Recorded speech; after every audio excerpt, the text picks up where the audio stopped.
აყაყანებულ ქორწილის სუფრაზე შუახნის მოხევემ სუფრის თამადას ერთი სადღეგრძელოს თქმის უფლებას თხოვა და თანხმობა მიიღო. თამადა ფეხზე წამოდგა, ჩანგალი თეფშზე დააწკრიალა, რომ ხალხის ყურადღება მიეპყრო და გამოაცხადა. ხალხო, ჩვენ მოხევეს სადღეგრძელოს თქმა სურს, თუ შეიძლება მოусმინოთ. მოხევის გაგონებაზე ახმაურებული მეკორწილენი უცებ გაჩუმდნენ და ყველა მიქეთ გაიხედას, სადაც მოხევე წამოდგა და განსხვავებული სასმისი მოითხოვა. რატომღაც ყველა მოელოდა, რომ მოხევე ხევის მთებივით მაღალი და მხარბეჭიანი იქნებოდა. მათ წინ კი შუახანს მიღწეული, გამხდარი, დაბალი ტანის კაცი იდგა. თუმცა სიგამხდრე და სიდაბლე სიჩიავი შთაბეჭდილებას არ უტოვებდა მოხევეს. პირიქით, ამ ხალხში იგი გამოირჩეოდა კიდეც თავისი დგომით, მზერით, რომელიც მისი მკვერცხლი თვალებიდან გამოგრთოდა და დაძარღული სხეულით. იგი ღვედივით მოქნილი ჩანდა და სასმისის მოლოდინში მთის ფოცხვერივით იყო გაყურსული. კახური ღვინით გავსებული ჯიხვის რქა მოართვეს მოხევეს, რომელმაც ყანწი ჩამოართვა მომწოდებელს და ორივე ხელით მაგრად ჩაბღუჯა. სიტყვის თქმამდე რამდენიმე წამს უფრო დაიძარღვა და გაიყურსა, როგორც ავაზა გაიყურსება ხოლმე ნადირობის ჟამს. თითქოს სადღეგრძელოს თქმისათვის კი არა, ნახტომისათვის ემზადებოდა მოხევე. ხალხიც უფრო გაისუსა. ისინი მოხევისაგან მოელოდნენ რაღაც დიდ მჭერმეტყველებას სადღეგრძელოს, რომელიც სავსე იქნებოდა მთის ყვავილებივით ლამაზი სიტყვებით. მოხევემ კი სულ რამდენიმე სიტყვით წარმოთქვა სადღეგრძელო. ხალხნო, მოდი მურიემდე გაგვიმარჯვას. თქვა ეს და ყანწის მოყუდება დააპირა. თუ შეიძლება, ვერ გავიგეთ. მიმართა თამადამ და მოხევემ ყანწი ტუჩებიდან მოიშორა. იქნებ გაგვიმარტოთ, რა სადღეგრძელო თქვით, ვერაფერი ვერ გავიგეთ, ზრდილობიანად, მაგრამ აშკარად დამცინავად მიმართა თამადამ. მოხევემ იმ წუთას იგრძნო თამადის დამცინავი ტონი და ხალხს მიმართა.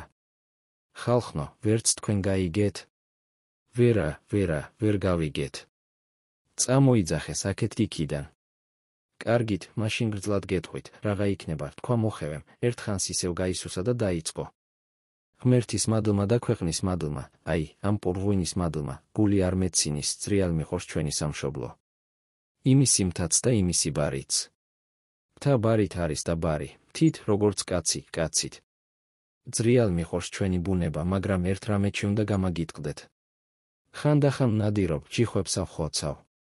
ეს იცოდა მთელმა ხეომაც და კაკებეს, რომ ეძახდნენ იმათაც.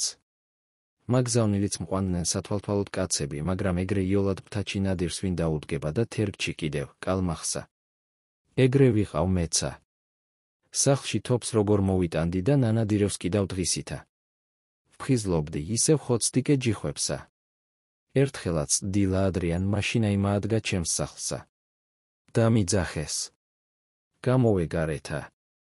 სანადიროდ უნდა შახვიდე, მეუბნება ბრძანების კილოთი ერთ-ერთი. მივხვდი, ვინც იყვნენ.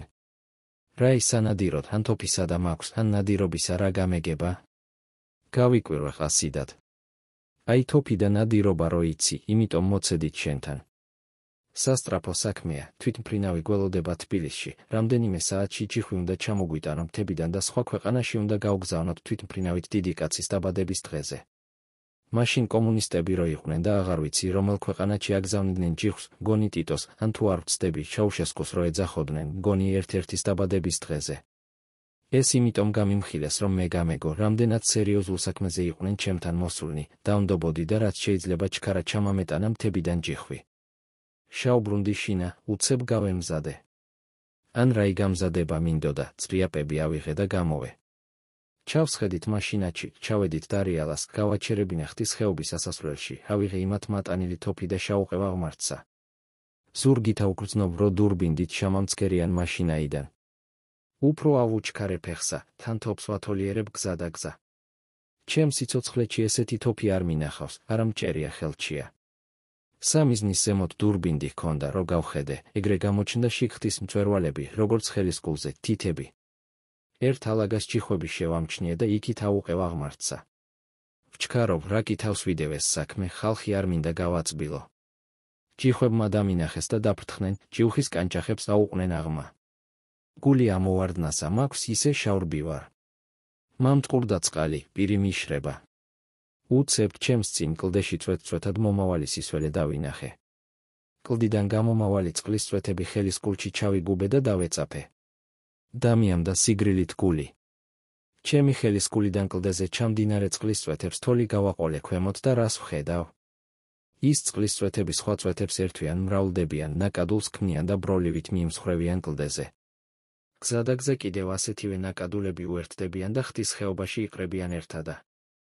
მყინვარის შუბლივით თეთრი და სუფთა მიდის ქვემოთ ხდის წყალი. მიდის ისიც ბროლივით მიიმსხვრევა. თოფზე დატანებული დურბინდით ჩავცქირე ამ წყალსა და ელდა მეცა, დავინახე, თითქოს პირველად მენახოს, როგორ უერთდება ეს სუფთა და კამკამა წყალი მური ეთერგსა. ერევა და ცოტა ხანს თეთრ ზოლად მისდევს, არ უნდა ამღვრევა, სისუფთავეს წადია, მაგრამ მეტი გზა არა აქვს, ისიც თერგივით იმღვრევა მალედვე. გული დამწყდა. ჩამოუჯექ. რა ივქნა, არ ვიცი. შავნანდნენ ჯიხვები სასიკვდილოდ. ჩავცქირე დურბინდით და დავინახე მაშინაი. ავდექი და ხელცარიელი წამოვე ქვემოთა. ჩავაბარე თავის თოფი. მონუსხული მზერით შემამყურებდნენ. თუ არ შეგეძლო გეთქვა და სხვას ვეტყოდით, მეუბნება ერთ-ერთი. უთხარით მერე, მონადირეების მეტი რაია. ეხლა რაღა დროსია, დაგვაგვიანდა, ჩაიბუზღუნა ისრივ იმ კაცმა, ჩასხდნენ მაშინაჩი და წავიდნენ. მე იქვე დამტოვეს, დარიალასა. არც წავყებოდი, ხდის წყალთა ყოფნა მერჩია. ჩავყევი ბროლივით თეთრ ნაკადულსა, მივე იმ ადგილას, სადაც მური ეთერგს უერთდებოდა, ჩავიჩოქე და წყალს იმ ადგილას ვაკოცე თეთრ ყელჩი, რომლის იქითაც მურია იწყებოდა. ჩემი ბალღობა გამახსენდა და ტირილი მამინდა. ბალღები სუფთა იბადებიან, ადამიანებს მერე გვემხრევა სული. თანდათან ცოდვებით მურია ცხოვრებას უერთდებით და იმადა.